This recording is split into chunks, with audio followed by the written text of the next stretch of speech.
Observations on spotters from the NRA Nationals in 2018. Join the conversation and join us on Facebook, unless you're a Russian troll. There's a guy, he watches us on YouTube, so he gets some FaceTime on the video. When you're in a match like this, you meet the best shooters in the world. So you get to see what they use for equipment. You get to see how they do things. And one of the things we're going to talk about today is spotters, the importance of having a spotter, and how the different spotters work together. I'm just going to narrate along a little bit as we go. You're going to get a feel for shooting a big match like this. This was in Raton, New Mexico at Whittington Center, the NRA Center. Very awesome venue. I'll shut up for a couple of minutes so you can watch.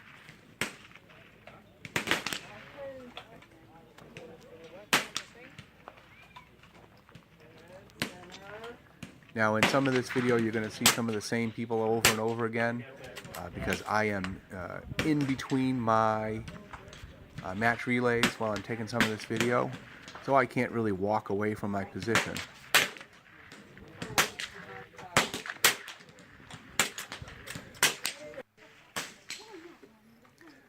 One of the things you'll notice is, even though a lot of the equipment is different, all the spotters pretty much have the same basic setup with a spotting scope of some sort, a spotter board which shows the hits and misses. We'll get a little bit of a more close-up on that later. And most of them use a timer, whether or not the timer is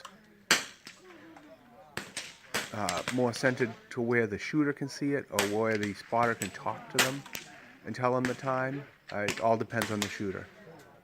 You'll see some of these shooting teams will talk a lot during the course of their firing time. Some of them will talk almost not at all.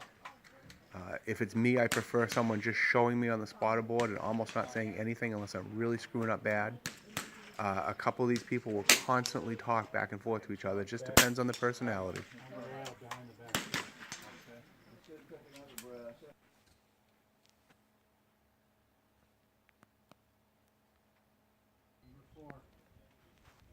These guys are pretty intense. Great to watch.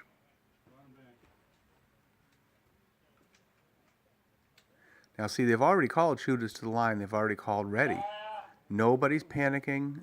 Nobody's, everybody's taking their time. Everybody's going slow. Nice and easy. Concentrate. Taking their time. There's no rapid fire. No need.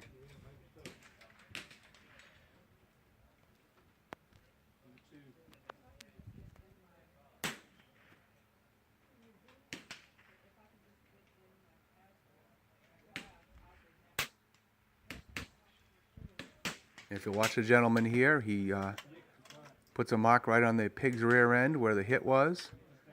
And that way all the shooter has to do is just take a glance down and see where he hit.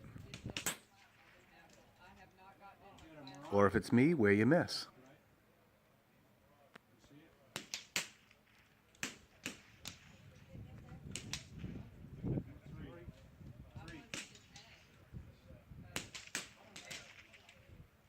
That was a good example of not taking the shot.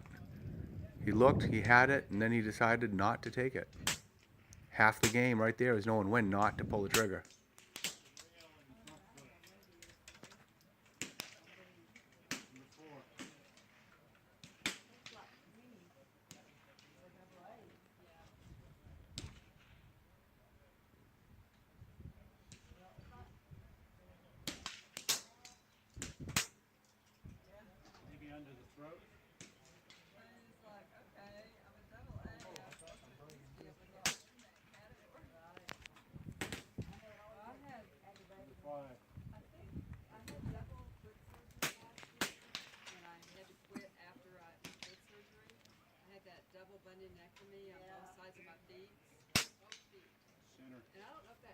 You get a sense there for just how small these little targets we're trying to shoot at are.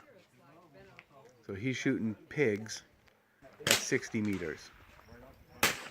Now we saw a couple of quiet shooter spotter teams. Now these two gentlemen here you'll probably recognize, and they will talk to each other the entire time, back and forth. It's just all about their personalities, and these two guys, their personalities match, and they just discuss everything the whole time. Fun to watch.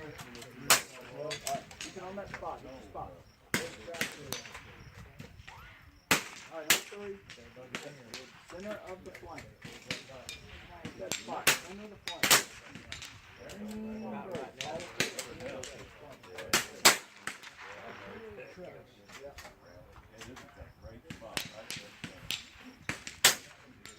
Almost dead center, perfect. Center up. Okay, let's move this one. Let's go up. Center of the flank is good. Rump is good.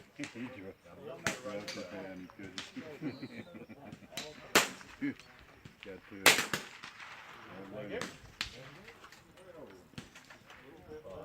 Yeah, I'm just really curious how this. You'll see two totally different holds on the rifle there with those two people. Everybody's different, whatever works for you.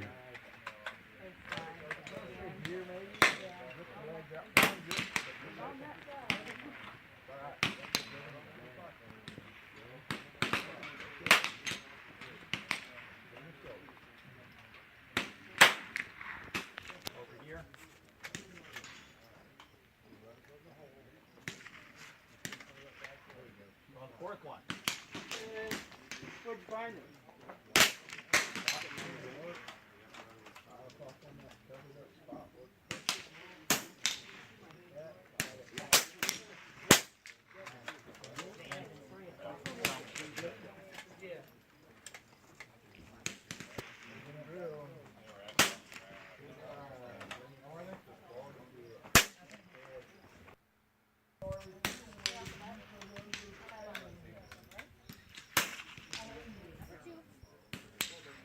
Told you get to watch the best.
And if you stick around, you get to watch the epic shoot-off. This is to determine the winner of the match. Each shooter is going to be on the clock at one bank of 5 turkeys each. And this goes on and on, target for target, hit for hit, miss for miss for 4 banks of animals. Absolutely crazy.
Right on that grade line.